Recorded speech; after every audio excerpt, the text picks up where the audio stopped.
നമസ്കാരം. Spoken English ക്ലാസ്സിൻ്റെ 42ാമത്തെ എപ്പിസോഡിലോട്ട് സ്വാഗതം. ഇത് നമ്മുടെ ഹാസിൻ്റെ ഹാവിൻ്റെയും 8ാമത്തെ പാർട്ടാണ്. കഴിഞ്ഞ 7 പാർട്ടുകൾ കാണാത്തവർ തീർച്ചയായിട്ടും കാണണം. അതിൽ നമ്മൾ ഹാസിൻ്റെ എക്സാമ്പിൾ സെൻറ്റൻസ് ആണ് കവർ ചെയ്തിട്ടുള്ളത്. വളരെ ഇമ്പോർട്ടൻ്റ് ആണ്. അതായത് വളരെ ഇമ്പോർട്ടൻ്റ് ആയിട്ടുള്ള ആശയം വരുന്ന ഹാസിൻ്റെ എക്സാമ്പിൾ സെൻറ്റൻസ് ആണ് കവർ ചെയ്തിട്ടുള്ളത്. കാണാത്തവർ തീർച്ചയായിട്ടും കാണണം. എപ്പിസോഡ് 35 മുതൽ 41 വരെ നമ്മൾ ഹാസിൻ്റെ എക്സാമ്പിൾ സെൻറ്റൻസ് ആണ് കവർ ചെയ്തിട്ടുള്ളത്. ഇന്ന് നമ്മൾ ഹാവ് തുടങ്ങുകയാണ്, ഹാവിൻ്റെ എക്സാമ്പിൾ സെൻറ്റൻസ്. ഡയറക്റ്റ് നമുക്ക് നമ്മുടെ ടോപ്പിക്കിലോട്ട് പോകാം. അപ്പോൾ നമ്മൾ കഴിഞ്ഞ ക്ലാസ്സിൽ പറഞ്ഞതിൻ്റെ കൂട്ട് ഹാസിൻ്റെ ഹാവിൻ്റെ ആശയങ്ങൾ സെയിം ആണ്. അതായത് എനിക്കുണ്ട്, എനിക്കുള്ളത്, എൻ്റെ കൈവശമുള്ളത്, എന്തെങ്കിലും കാര്യത്തിലുള്ളത്, എൻ്റെ ഫീലിങ്സിലുള്ളത്, അല്ലെങ്കിൽ മറ്റുള്ളവർക്ക് എന്തെങ്കിലും ഉള്ളത്, ഉണ്ട് എന്നിങ്ങനെ ആശയം കൊടുക്കാനും, ഉള്ളത് ഉണ്ട് എന്നിങ്ങനെ കൊടുക്കാനും, അതേപോലെ തന്നെ എന്തെങ്കിലും കാര്യങ്ങൾ സംഭവിച്ചിട്ടുണ്ടെങ്കിൽ, കൺഫേമായിട്ട് സംഭവിച്ചിട്ടുണ്ടെങ്കിൽ അത് എക്സ്പ്ലെയിൻ ചെയ്യാനും, പിന്നെ നമ്മളെ കണ്ണുകൊണ്ട് കണ്ട കാര്യങ്ങളൊക്കെ എക്സ്പ്ലെയിൻ ചെയ്യാനും പറയുവാനും, പിന്നെ അതുപോലെ തന്നെ നമുക്ക് ഉറപ്പുള്ള കാര്യങ്ങളൊക്കെ പറയുവാനും കൂടിയിട്ടാണ് ഹാസും ഹാവ് യൂസ് ചെയ്യുന്നത്. അത് പ്രധാനപ്പെട്ടായിട്ട് നിങ്ങൾ ഓർത്ത് വെച്ചിരിക്കണം. എന്തെങ്കിലും കാര്യങ്ങൾ സംഭവിച്ചത്, നമ്മുടെ കണ്ണുകൊണ്ട് കണ്ട കാര്യങ്ങൾ, നമുക്ക് ഉറപ്പുള്ള കാര്യങ്ങൾ, ഇവയൊക്കെ മെയിനായിട്ട് നമ്മൾ ഹാസും ഹാവും ചേർത്താണ് നമ്മൾ എക്സ്പ്ലെയിൻ ചെയ്യുന്നത്. അവയില്ലാതെ നമുക്കത് പറയാൻ സാധിക്കില്ല. കാരണം അത് ഉറപ്പുള്ള കാര്യങ്ങളാണ്. നമ്മൾ കണ്ണുകൊണ്ട് കണ്ട കാര്യങ്ങളും അതായത് കണ്ണുകൊണ്ട് കണ്ട കാര്യങ്ങളും നമുക്കറിയാവുന്ന കാര്യങ്ങളും ഒക്കെ നമുക്ക് ഉറപ്പുള്ള കാര്യങ്ങൾ നമുക്ക് ഹാസും ഹാവും ചേർത്ത് നമുക്ക് എക്സ്പ്ലെയിൻ ചെയ്യാൻ പറ്റത്തുള്ളൂ. ഓർത്തിരിക്കുക, അതാണ് അതിൻ്റെ ആശയം. അത് ഉപയോഗിക്കുന്നതിൽ 2 ഡിഫറൻസേ ഉള്ളൂ. ഹാസ് നമ്മൾ യൂസ് ചെയ്യുന്നത് സബ്ജക്റ്റ്, അതായത് കർത്താവ് ഏകവചനമായിരിക്കുമ്പോഴാണ്. അതായത് ഷീയെ, ഹീയെ, ഇറ്റ് എന്നിവ വരുമ്പോൾ ഹാസും, ഹാവ് നമ്മൾ യൂസ് ചെയ്യുന്നത് ദേയെ, വിയെ, യുവ് എന്നിവ വരുമ്പോഴാണ്. അതായത് ഒന്നിൽ കൂടുതൽ ആളുകളെയോ ഒന്നിൽ കൂടുതൽ വസ്തുക്കളെയോ പറ്റി സംസാരിക്കുമ്പോഴാണ് ഹാവ് യൂസ് ചെയ്യുന്നത്. അതേപോലെ തന്നെ ഐ എന്ന് പറയുന്നത് നമ്മൾ ഹാവിൻ്റെ കൂടെയാണ് യൂസ് ചെയ്യുന്നത്. ഐ യഥാർത്ഥത്തിൽ ഏകവചനമാണ്, ഞാനെന്നാണ്. പക്ഷേ അത് ഹാസിൻ്റെ കൂടെയല്ല യൂസ് ചെയ്യുന്നത്, ഹാവിൻ്റെ കൂടെയാണ് നമ്മൾ യൂസ് ചെയ്യുന്നത്. ഇതാണ് അതിൻ്റെ ഗ്രാമാറ്റിക്കൽ സെക്ഷൻ അറിഞ്ഞിരിക്കേണ്ടത്. ഇത്രയേ ഉള്ളൂ. പിന്നെ ഇത് രണ്ടും നമ്മൾ യൂസ് ചെയ്യുന്നത് പ്രസൻറ്റ് ടെൻസിലാണ്. അതായത് നടന്നുകൊണ്ടിരിക്കുന്ന കാര്യങ്ങളൊക്കെ നടന്നുകൊണ്ടിരിക്കുമ്പോൾ നമ്മൾ സംസാരിക്കുമ്പോഴാണ് നമ്മൾ ഹാസ് ഹാവ് യൂസ് ചെയ്യുന്നത്. അതേപോലെ തന്നെ നടന്നുകൊണ്ടിരിക്കുന്ന കാര്യങ്ങൾ പറയുവാനും കൂടിയിട്ടാണ് നമ്മൾ ഹാസും ഹാവ് യൂസ് ചെയ്യുന്നത്. പ്രസൻറ്റ് ടെൻസിലാണ് യൂസ് ചെയ്യുന്നത്. ഇത്രയേ ഉള്ളൂ ഇതിൻ്റെ ഗ്രാമാറ്റിക്കൽ സെക്ഷൻ. ജസ്റ്റ് നമ്മുടെ എല്ലാ ക്ലാസ്സിലും പറഞ്ഞു വരുന്നത് തന്നെയാണ്, അറിഞ്ഞിരിക്കണം. എല്ലാ ക്ലാസ്സിലും നമുക്ക് പുതിയ ആൾക്കാരുണ്ട്, അവർക്കൂടെ മനസ്സിലാകണം. നമുക്ക് പറഞ്ഞേ പറ്റത്തുള്ളൂ ഈ എക്സ്പ്ലനേഷൻ. നമുക്ക് ഡയറക്റ്റ് ഇന്നത്തെ എക്സാമ്പിളിലോട്ട് പോകാം. ഹാവിനെ പറ്റിയാണ്. ഹാസിൻ്റെ സെയിം ആശയം തന്നെയാണ്. ഒറ്റ വ്യത്യാസമേ ഉള്ളൂ, ബഹുവചനങ്ങളാണ് കർത്താവ്. അത് ആരെ പറ്റിയാണ് സംസാരിക്കുന്നവരൊക്കെ ബഹുവചനങ്ങളാണ്. പിന്നെ ഐ മാത്രമേ ഉള്ളൂ ഏകവചനമായിട്ട് വരുന്നത്. അത് ഹാവിൻ്റെ കൂടെയാണ് യൂസ് ചെയ്യുന്നത്. ഡയറക്റ്റ് നമുക്ക് നമ്മുടെ ഇന്നത്തെ എക്സാമ്പിളിലോട്ട് കയറാം. ഒന്നാമത്തത് I have a watch. I have a watch എന്ന് പറഞ്ഞാൽ എനിക്കും ഒരു വാച്ചുണ്ട്. നമ്മൾ പറയത്തില്ല എനിക്കൊരു വാച്ചുണ്ടെന്ന് പറയാറില്ലേ. സെയിം മീനിങ് ആണ് ഐ ഹാവ് എ വാച്ച്. എനിക്കൊരു വാച്ചുണ്ടെന്നാണ് ആ സെൻറ്റൻസ് അർത്ഥമാക്കുന്നത്. അപ്പോൾ ഐ വന്നുകൊണ്ട് ഹാവ് വന്നു. ഐ ഹാവ് എ വാച്ച് ഉണ്ട് എന്ന് കൊടുക്കാനും ആശയം വരാനും കൂടെയാണ് ഹാവ് വന്നത്. ഐ ഹാവ് എ വാച്ച്, എനിക്കൊരു വാച്ച് ഉണ്ട് എന്നാണ് അത് അർത്ഥമാക്കുന്നത്. മനസ്സിലായെന്ന് വിശ്വസിക്കുന്നു. അതേപോലത്തെ അടുത്ത ഒരെണ്ണം I have a cold. I have a cold എന്ന് പറഞ്ഞാൽ എനിക്ക് പനിയാണ് നമ്മൾ പറയുന്നത്. ഐ ഹാവ് എ കോൾഡ്, എനിക്ക് പനിയാണ് എന്ന് പറയുന്ന സെയിം ആശയമുള്ള സെൻറ്റൻസാണ് I have a cold. I have a cold എന്ന് വെച്ചാൽ പനി എന്നാണ് അർത്ഥം. ജലദോഷം, പനി എന്നാണ് ആശയം അതിനുള്ളത്, മലയാളം മീനിങ്. അപ്പോൾ ഐ ഹാവ് എ കോൾഡ് എന്ന് വെച്ചാൽ എനിക്ക് പനിയാണ് എന്നാണ് അതിൻ്റെ ആശയം. സെയിം മനസ്സിലായെന്ന് വിശ്വസിക്കുന്നു. ഐയും ഹാവും, ഐ വന്നുകൊണ്ട് ഹാവ് വന്നു. ഹാവിൻ്റെ ആശയം ഉണ്ട് എന്നാണ്. ഐ ഹാവ് എ കോൾഡ്, എനിക്ക് പനിയാണ്. എങ്ങനെ വേണമെങ്കിലും നിങ്ങൾക്ക് എടുക്കാം. അത് കൺഫേം ആയിട്ടുള്ള കാര്യം. എനിക്ക് പനി വന്നതുകൊണ്ടാണ് ഞാൻ പനിയാണെന്ന് പറഞ്ഞത്. അപ്പോൾ അത് കൺഫേം ആയിട്ടുള്ളൊരു കാര്യം, ഉറപ്പുള്ള കാര്യം കൊണ്ടാണ് ഐ ഹാവ് എ കോൾഡ്. എനിക്ക് പനിയാണ്, എനിക്ക് പനിയുണ്ട്, എങ്ങനെ വേണമെങ്കിലും നിങ്ങൾക്ക് അതിൻ്റെ ആശയം എടുക്കുക. നിങ്ങളുടെ ആ മലയാളത്തിൻ്റെ ശൈലിയിൽ നിങ്ങൾ എടുത്താൽ മതി. ആശയം പിടിയിട്ടെന്ന് വിചാരിക്കുന്നു. അത്രയേ ഉള്ളൂ.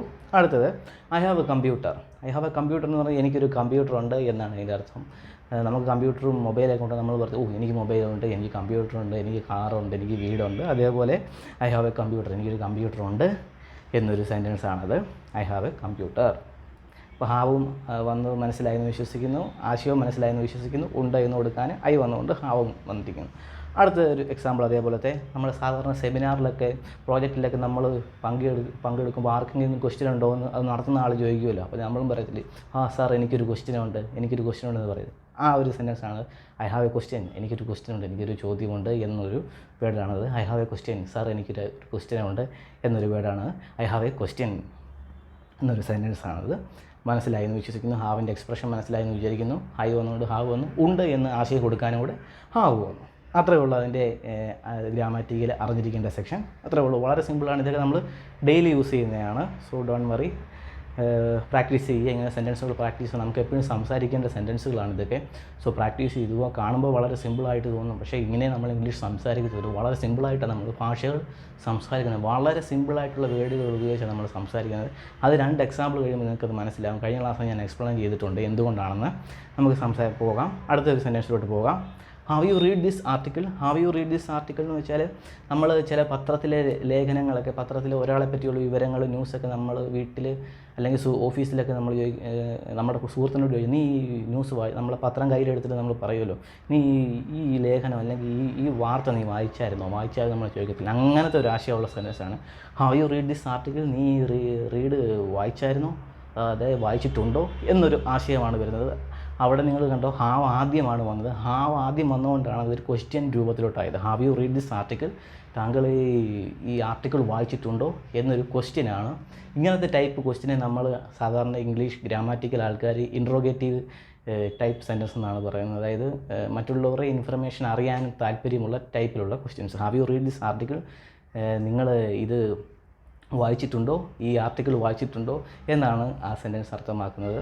ഇൻട്രോഗേറ്റീവ് എന്ന് ഞാൻ പറയുന്നത് കേട്ട് പേടിക്കൊന്നും വേണ്ട. ഇതൊക്കെ ഇത്രയുള്ള സിമ്പിൾ ആയിട്ടുള്ള ആശയങ്ങൾ. അതായത് are you free tomorrow, are you free today എന്നിങ്ങനെ നമ്മൾ ചോദിക്കുന്ന ടൈപ്പ് ക്വസ്റ്റ്യൻസ് ഇല്ലേ, അങ്ങനെ ഉണ്ടോ എന്നൊക്കെ ചോദിക്കുന്ന ക്വസ്റ്റ്യനുകളെയാണ് നമ്മൾ നിനക്കറിയാമോ, അങ്ങനത്തെ ടൈപ്പ് ക്വസ്റ്റ്യൻസുകളെയാണ് നമ്മൾ ഇൻട്രോഗേറ്റീവ് സെൻറ്റൻസുകൾ എന്ന് പറയുന്നത്.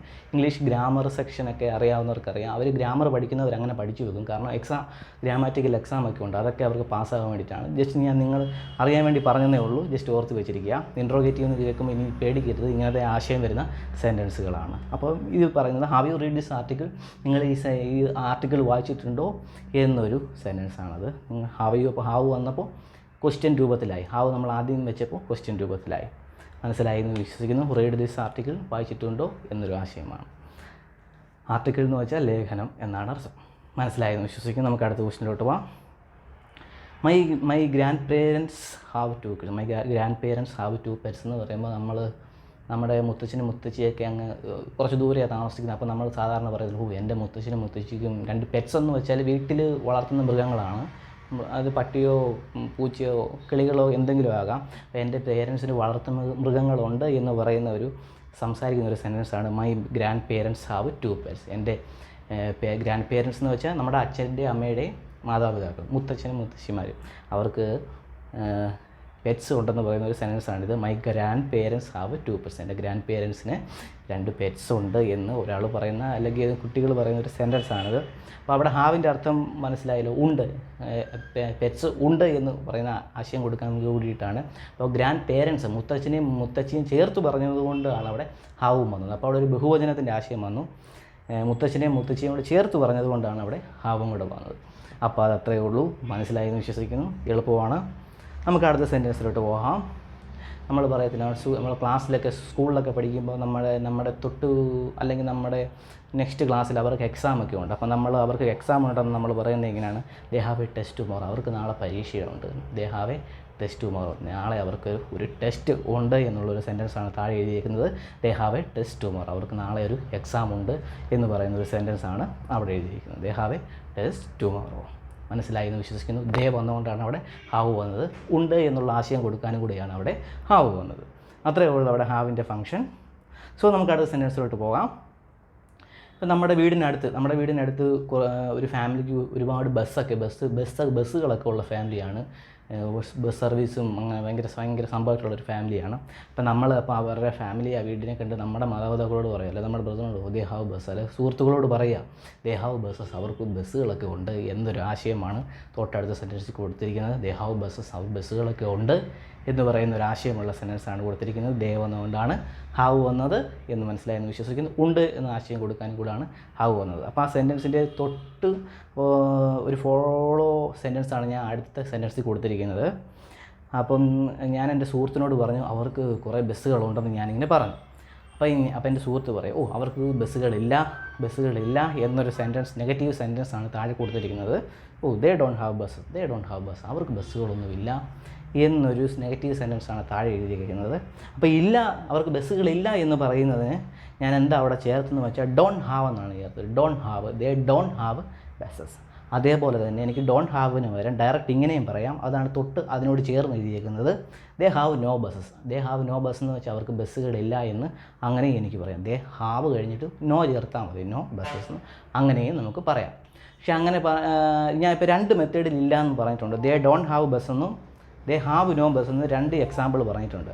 അപ്പോൾ മാക്സിമം നിങ്ങൾ ഡോണ്ട് ഹാവ് വെച്ച് പറയാൻ ശ്രമിക്കുക. കാരണം ഡൂ, ഡസ് എന്നിവയുടെ മെയിൻ ഫങ്ഷൻ എന്ന് വെച്ചാൽ ക്വസ്റ്റ്യൻ ഒരു ഉണ്ടാക്കുക. ഇൻട്രോഗേറ്റ് ടൈപ്പ് ഞാൻ പറഞ്ഞിട്ടില്ലേ, ഉണ്ടോ ഇല്ലയോ ഇങ്ങനത്തെ ടൈപ്പ് ക്വസ്റ്റ്യൻസ് ഉണ്ടാക്കുക. അതേപോലെ നെഗറ്റീവ് ഫോംസ് ഉണ്ടാക്കുക എന്നിവയാണ് ഈ ഡൂവിനും ഡസിൻ്റെ മെയിൻ ഫങ്ഷൻ. ഇവയെല്ലാം വെർബിൻ്റെ ആദ്യത്തെ ഫോമിലാണ്, ഇംഗ്ലീഷിൽ വെർബിൻ്റെ ആദ്യത്തെ ഫോമിലാണ് വരുന്നത്. സോ അതായത് ഗ്രാമാറ്റിക്കലി അങ്ങനെ പറയും. നമ്മൾ ഒരു ഭാഷ പഠിക്കുന്ന ആളെന്ന് രീതിയിൽ പറഞ്ഞാൽ പെട്ടെന്ന് ആളുകൾക്ക് പറയാൻ സിമ്പിളായിട്ടുള്ള ടെൻസിലാണ് ആളുകൾ പെട്ടെന്ന് സംസാരിക്കുന്നത്. ആളുകൾ കൂടുതലും കമ്മ്യൂണിക്കേറ്റ് ചെയ്യുന്നത് സിമ്പിൾ ടെൻസിലാണ്. സോ ആളുകൾ കൂടുതൽ യൂസ് ചെയ്യുന്നത് ഡൂവും ഡസും ചേർത്താണ് നെഗറ്റീവ് സെൻറ്റൻസും ഈ ഇൻട്രോഗേറ്റീവ് ടൈപ്പ് ക്വസ്റ്റ്യൻസ്, അതായത് ഡയറക്റ്റ് ചെറിയ രീതിയിൽ നമ്മൾ ചോദിക്കുന്നത് ഉണ്ടോ ഇല്ലയോ, അതേപോലെ മറ്റുള്ളവരുടെ ഇൻഫർമേഷൻസ് അറിയാൻ താല്പര്യമുള്ള ക്വസ്റ്റ്യൻസൊക്കെ നമ്മൾ ഡൂവും ഡസും ചേർത്ത് വെച്ചാണ് നമ്മൾ ചോദിക്കുന്നത്. കാരണം നമ്മളെപ്പോഴും സിമ്പിൾ ടെൻസിലെ സംസാരിക്കുക, സിമ്പിൾ പ്രസൻറ്റ് ടെൻസിലെ കൂടുതൽ സംസാരിക്കത്തുള്ളൂ. അതുകൊണ്ടാണ് ഡൂവും ഡസും വെച്ച് നമ്മൾ കൂടുതലായിട്ട് ആളുകൾ കമ്മ്യൂണിക്കേറ്റ് ചെയ്യുന്നത്. സോ നിങ്ങൾ പ്രാക്ടീസ് ചെയ്യുമ്പോൾ ഡോണ്ട് ഹാവും ഡസും വെച്ച് യൂസ് ചെയ്ത് പഠിക്കുക. സംസാരിക്കുമ്പോൾ അങ്ങനെ യൂസ് ചെയ്യുക. കാരണം ഇങ്ങനെ മറ്റേ രീതിയിൽ സംസാരിച്ചാൽ കുഴപ്പമൊന്നുമില്ല. ഹാസ് വെച്ച് ഒരുപാട് പേര് സംസാരിക്കുന്നുണ്ട്, ചിലർ സംസാരിക്കും, ചില സന്ദർഭത്തിൽ ഹാസും ഹാവും വെച്ച് സംസാരിക്കത്തുള്ളൂ. അങ്ങനത്തെ എക്സാമ്പിളുകൾ നമ്മൾ വരുന്ന എപ്പിസോഡുകൾ എടുക്കുന്നതായിരിക്കും. അപ്പോൾ നിങ്ങൾ ഡൂവും ഡസും വെച്ച് ഇങ്ങനത്തെ സെൻറ്റൻസുകൾ കണ്ടാൽ മാക്സിമം ഡൂവും ഡസും വെച്ച് സംസാരിക്കുക. കാരണം നമ്മൾ കേൾക്കുന്നത് കൂടുതൽ അതായിരിക്കും, നമ്മൾ റീപ്ലൈ ചെയ്യാൻ പോകുന്നത് അതായിരിക്കും. സോ അങ്ങനെ പ്രാക്ടീസ് ചെയ്യുക, സിമ്പിളായിട്ട് സംസാരിച്ച് പ്രാക്ടീസ് ചെയ്യുക. അതങ്ങനെയാണ് നേറ്റീവ് ഇംഗ്ലീഷ് സ്പീക്കേഴ്സ് സംസാരിക്കുന്നത്. സോ അങ്ങനെ ഫോളോ ചെയ്യുക. അങ്ങനത്തെ ഒരു എക്സാമ്പിളാണ് എഴുതിയത് ഇവിടെ. ദേ ഡോണ്ട് ഹാവ് ബസ്സസ്. അതേപോലെ നിങ്ങൾക്ക് ദേ ഹാവ് നോ ബസ് എന്ന് പറയാം. ഫോളോ ഡു വെച്ച് നിങ്ങൾ ശീലിക്കുക. ദേ ഡോണ്ട് ഹാവ് ബസ്സസ് എന്ന് വെച്ച് അങ്ങനെ പറഞ്ഞ് ശീലിക്കുക. അപ്പോൾ അത് മനസ്സിലായെന്ന് വിശ്വസിക്കുന്നു. അതേപോലെ ഒരു എക്സാമ്പിൾ ഇവിടെ കൊടുത്തിട്ടുണ്ട്. They have no books. They have no books same. അതേപോലെ ദേ ഹാവ് നോ ബുക്സ്. നമ്മൾ സ്കൂളിലൊക്കെ സുഹൃത്തുക്കളൊക്കെ ബുക്കില്ലാതെ വന്നിട്ടുണ്ടെങ്കിൽ നമ്മൾ പറയത്തില്ല അവർക്ക് ബുക്കുകളില്ല, ദേ ഹാവ് നോ ബുക്സ്. അങ്ങനെ ഒരു സെൻറ്റൻസാണ്. അവർ ബുക്ക് കൊണ്ടുവന്നിട്ടില്ല അവരുടെ ബുക്കിലെന്ന് പറഞ്ഞൊരു sentence they have no books. അത് നിങ്ങൾക്ക് direct they don't have books എന്നും പറയാം. ദേ ഡോണ്ട് ഹാവ് നോയ്ക്ക് വരെ നമ്മൾ ഡോണ്ട് ഹാവ് ചേർത്തു. സോ അങ്ങനെ പറഞ്ഞ് ശീലിക്കുക. Don't have books, they don't have books അങ്ങനെ പറഞ്ഞ് ശീലിക്കുക. നമ്മൾ അങ്ങനെ കൂടുതൽ കേൾക്കത്തുള്ളൂ. സോ അങ്ങനെ പറഞ്ഞാൽ നേറ്റീവ് സ്പീക്കേഴ്സ് എങ്ങനെ ഇംഗ്ലീഷ് യൂസ് ചെയ്യുന്നു അതേപോലെ യൂസ് ചെയ്യാൻ ശ്രമിക്കുക. സോ അതാണ് അതിൻ്റെ കറക്റ്റ് വേ. നമ്മൾ കമ്മ്യൂണിക്കേറ്റ് ചെയ്യണമെന്നുണ്ടെങ്കിൽ അതാണ് അതിൻ്റെ കറക്റ്റ് വേ. ഇതിലൊന്നും വലിയ സംഭവമില്ല. ഇംഗ്ലീഷ് സംസാരിക്കുന്ന ഒരു ഫ്ലോയിലോട്ട് എത്താൻ വേണ്ടിയിട്ടാണ്. നിങ്ങൾക്ക് ഹാവ് ഡയറക്റ്റ് നോ വെച്ച് നിങ്ങൾക്ക് ബുക്സുകളും നോവൽസിലൊക്കെ ഒരുപാട് ആർട്ടിക്കിൾസിലൊക്കെ കാണാൻ സാധിക്കും. നമ്മൾ സംസാരിക്കുമ്പോൾ നമ്മൾ ഡൂ ആൻഡ് ഡസ് ചേർത്ത് കൂടുതലായിട്ട് സംസാരിക്കും. അതിനുവേണ്ടിയാണ് ആ സെൻറ്റൻസ് ഞാൻ നെഗറ്റീവ് സെൻറ്റൻസ് വെച്ചത്. അറിയിക്കാൻ വേണ്ടിയാണ്. നമുക്ക് ഡൂ ആൻഡ് ഡസിൻ്റെയൊക്കെ എപ്പിസോഡ് വരുമ്പോൾ, ഡസിൻ്റെ എപ്പിസോഡ് ഡൂവിന് നമ്മൾ ഓൾറെഡി എടുത്തിട്ടുണ്ട്, ഡസിന് നമ്മൾ വരുമ്പോൾ നമുക്ക് ഒരുപാട് നെഗറ്റീവ് സെൻറ്റൻസൊക്കെ പറയാം. അന്നേരം നമുക്ക് കുറച്ചുകൂടെ അറ്റാച്ച് ആവും. സോ ഇന്നത്തെ എപ്പിസോഡ് നമ്മൾ ഇവിടെ കൊണ്ട് വൈൻഡപ്പ് ചെയ്യുന്നു. ഇന്ന് ഹാവിനെ പറ്റിയുള്ള കുറച്ച് എക്സാമ്പിൾസ് നിങ്ങൾക്ക് തീർച്ചയായിട്ടും മനസ്സിലായെന്ന് വിശ്വസിക്കുന്നു. ഞാൻ കുറച്ച് സ്പീഡിലാണ് പോയത്, ക്ഷമിക്കണം. കാരണം ഇന്ന് കുറച്ചൊരു അറ്റ്ലീസ്റ്റ് ഒരു 7-8 എക്സാമ്പിളെങ്കിലും എടുക്കണമെന്ന് ആഗ്രഹം ഉണ്ടായിരുന്നു. അതുകൊണ്ടാണ് കുറച്ച് സ്പീഡിൽ ഞാൻ കവർ ചെയ്തത്. സോ ആർക്കെങ്കിലും സ്പീഡ് ബുദ്ധിമുട്ടായിട്ട് തോന്നിയിട്ടുണ്ടെങ്കിൽ ക്ഷമിക്കണം. ഞാൻ അടുത്ത എപ്പിസോഡിൽ കുറച്ചുകൂടെ സ്ലോ ആക്കാൻ ശ്രമിക്കാം. സോ ഇന്നത്തെ എപ്പിസോഡ് ഇവിടെ വൈൻഡപ്പ് ചെയ്യുന്നു. ലൈക്ക് ചെയ്യുക, സബ്സ്ക്രൈബ് ചെയ്യുക. ബൈ.